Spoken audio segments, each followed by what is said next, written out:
जिम्मेदार है। हेलो जी।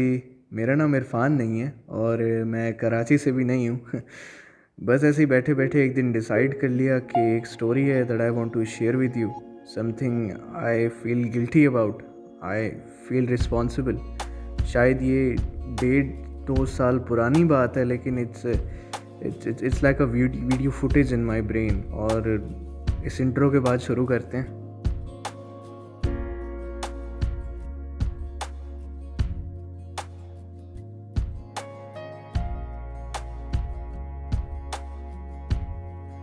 मैं गाड़ी में इंतज़ार कर रहा हूँ अपने वालिद साहब का, और मेरे साथ 2 और लोग हैं जिनमें से एक मेरा जिगरी है। हमारे साथ वाले घर में रिसेंटली कोई काम शुरू हुआ था कपड़ों की सिलाई वगैरह के सिलसिले में, जो कि अपेरेंटली अलाउड नहीं है डीएचए में।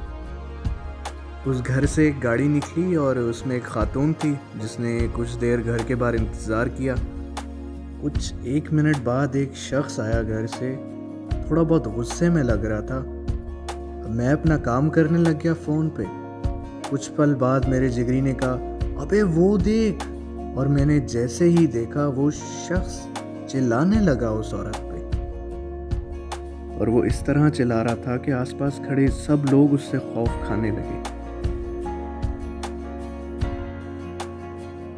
इतने में गली के कुछ लोग अपने अपने घरों से बाहर निकल आए और मैंने दिल में शुक्र अदा किया कि अब तो कुछ होगा, लेकिन वो सब भी वहीं खड़े होकर देखने लगे जैसे मैं देख रहा था। हकीकत तो ये है कि उस बंदे की दहशत ही कुछ ऐसी थी। कुछ ही पल बाद उसने गाड़ी का दरवाज़ा खोल लिया और उस औरत को बाहर निकालने की कोशिश करने लगा। मेरा एक हाथ डोर हैंडल पे था तो दूसरा अपने दिल पर, जो उछल उछल कर ये कह रहा था कि जैन बाहर निकल यार, चुप मत बैठ, उठ, कुछ कर कुछ कर। और उसी वक्त मैंने गाड़ी में बैठे बाकी 2 लोगों की तरफ देखा। और वो होता है ना कभी कि किसी को आप बचपन से जानते हो और अचानक से ऐसा लगे कि कौन लोग हो तुम। ये मेरा जिगरी नहीं है, ये कोई और बंदा है। लेकिन ये सब तो देखें, हर इंसान अपने अमाल का खुद जिम्मेदार है। जिम्मेदार कैसा भारी भरकम लफ्ज है ना ये। सफदर साहब, हम ना बहुत आलसी हैं और बहुत डरपोक भी हैं।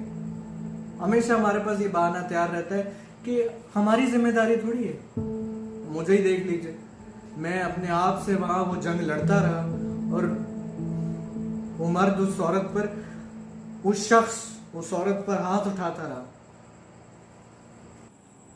अब आपकी कोई रिश्तेदार तो नहीं ना लगती थी। क्या कहना चाह रहे हैं आप कहना क्या चाह रहे हैं? देखिए, नहीं, आप मैं बताएं समझ ना, रहा आप हूँ क्या आपकी कहना बात। चाह रहे हैं। मैं इंतजार करूं कि कब अरे वो आकर मेरी। आप बैठ तो जाए ना यार। अरे आप प्लीज बैठ जाएं। आप प्लीज बात माने, बैठ जाएं। कि वो खातून थी जो बेचारी, शायद उसको ये गलत फहमी थी कि वो रियासत मदीना की रहने वाली है, और रियासत मदीना में दिन हो कि रात हो तो आम शहरी जो है उनको ये यकीन होता है कि जो हुक्मराने वक्त है वो उनकी जानो माल की हिफाजत करेगा। और वो अकेली नहीं थी, उसके साथ बच्चे थे उनके। जिम्मेदार है। जिम्मेदारी की बात करनी है आपको। काबिल एहतराम जिम्मेदारी तो उनकी बनती है जो इस मुल्क को रियासत मदीना बनाना चाहते थे। जिम्मेदारी तो उनकी बनती है जिनके हाथ हम लोगों ने अपनी हिफाजत दे रखी है। लेकिन उन्होंने भी कौन सा ठेका उठा रखा है ना, उनको काम थोड़ी है। लाहौर उमर शेख ने बेहिसी की इंतहा कर दी। गुज़िश्ता रोज़ का ये वाक़या है गुजरपुरा लाहौर का। मोटरवे पर यह वाक़या पेश आया था, जिस पर CCPO का बयान सामने आया है। कहते हैं कि औरत रात को बच्चों समेत क्यों बाहर निकली और उसने गाड़ी में पेट्रोल क्यों नहीं डलवाया। इनका ये बयान इंतहाई बेहिसी देखिए, साबित कर रहा है। यहाँ मुझे आपकी मदद दरकार है, क्योंकि मुझे समझ नहीं आ रहा कि आप अपने आप को क्यों कसूरवार। उनका चेहरा देखा था मैंने। सफदर साहब, मायूसी क्या होती है मालूम है आपको? जब इतने सारे लोग खड़े होकर सिर्फ तमाशा देख रहे हो, उसको क्या लगेगा? उस औरत को क्या लगेगा? उसको तो यही लगेगा ना कि ये सब तो नॉर्मल है, लड़के तो करते हैं ये, है ना। उसकी इज्जत नफ्स बचेगी। मैंने उन्हें कहा कि यार क्या हम अपनी बहन को, माँ को अकेले बच्चों के साथ जाने देते 12:30 बजे? आप पूछिए अपने आप से, बल्कि मैं बताता हूँ। एक बात तय है सफदर साहब, अगर आपके घरों पे, आपके घर वालों पे बात नहीं आती ना, मैं या आप जिम्मेदार नहीं है। आप मुझे बताइए, अगर आपकी बहन, आपकी माँ, आपकी बेटी होती हो, क्या आप सोचते? तमीज से बात कीजिए। यही बात कर रहा हूं मैं मोहतरम। अगर मेरी माँ, बहन, बेटी के साथ ऐसा होता, मैं खामोश बैठता गाड़ी में, मैं मुंह ना तोड़ देता उसका। कानून अपने हाथ में लेने की बात कर रहे हैं। कौन सा कानून भाई? कौन सा कानून? कौन से कानून की बात कर रहे हैं आप? होता अगर ये ब्लास्फेमी का केस, तो देखते आप पर में कैसे खामोश रहता है मुल्क। दंगे हो रहे होते जनाब। जब घरों में ये चीजें होती है ना, तब इनको परवाह नहीं होती। जब जरा सी दीन पे बात आ जाए, जरा सी, जाग जाती है इनकी गैरत, इनकी कमजोर गैरत जाग गई ना।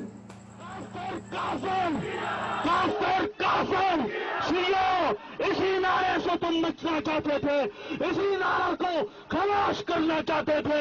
पार्लियामेंट हाउस के सामने जनाजे पर खड़े होकर वही नारा लगा रहा हूं और अपने कायद से ये वादा करूंगा, इंशाअल्लाह नजीब तेरी तरह तेरे नक्शे कदम पर चलते हुए ये मुल्क, ये मुआशरा ऐसे महफूज रखेगा हमें, ऐसे महफूज रखेगा हमारी औरतों को। औरतों की बातें तो ना करें ना यार। देखें नहीं सफदर साहब, आप देखें आंखें खोल कर।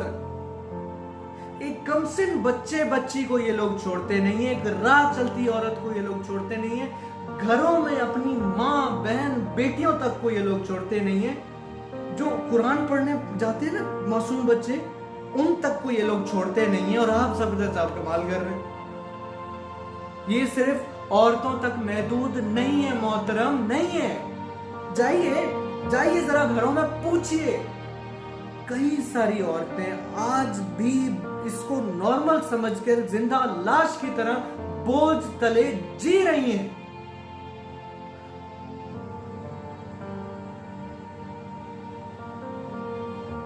और क्या कहकर इसको नॉर्मलाइज किया जाता है, इस दरिंदगी को, कि बेटा मर्द के साथ तो चलना पड़ता है।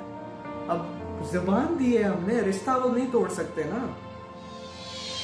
कई औरतों को, माओं को, अपनी बेटियों को ऐसा समझाते देखा है मैंने। ख्वातीन के साथ, उनके साथ ज्यादती भी करता है और बहुत से मुकदमात में लोग शर्मिंदगी से इसका इजहार नहीं करते और FIR में ये दर्ज नहीं करवाते ताकि उनको माशरे के अंदर इस चीज को, इसका सामना ना करना पड़े। इसका कोई जवाब नहीं देता। यहाँ तक कि कई घरों में ये भी कहा जाता है कि अपनी माँ को देखो कैसे घर संभाल रही हो, कैसे घर चला रही है, आज तक बोली है कुछ हो। और इस वक्त मैं मानता हूँ घबराई हुई होंगी, वो सहमी हुई होंगी, लेकिन वो कमजोर नहीं है। इस माशरे से, इस मुल्क से, ये न्यूज मीडिया वालों से वो कमजोर नहीं है।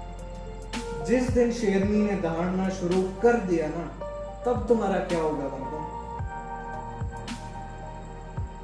और आप ऐसे लोगों के हाथ इख्तियार देना बंद करें जो नेशनल टीवी पे आकर ये बोले कि उस औरत को GT रोड लेना चाहिए था तो उनका रेप नहीं होता।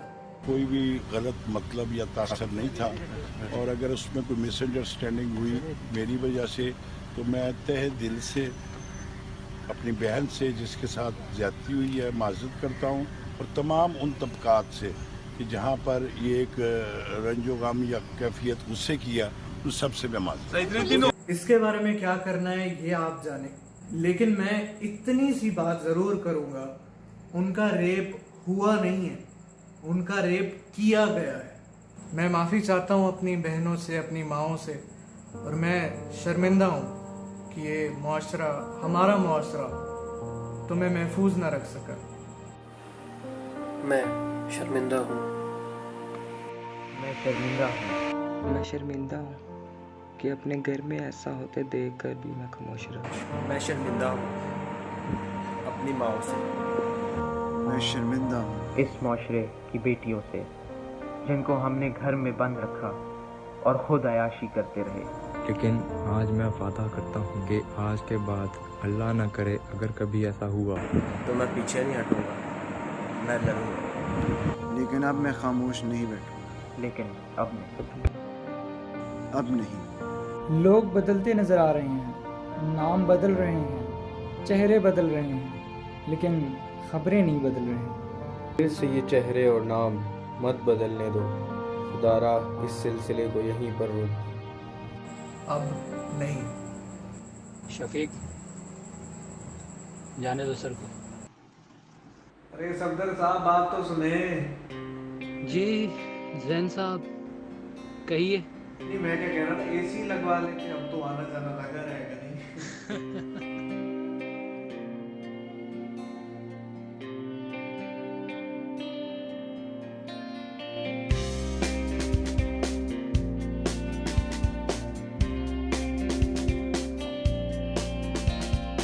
आंखों ही आंखों में जागे कोई,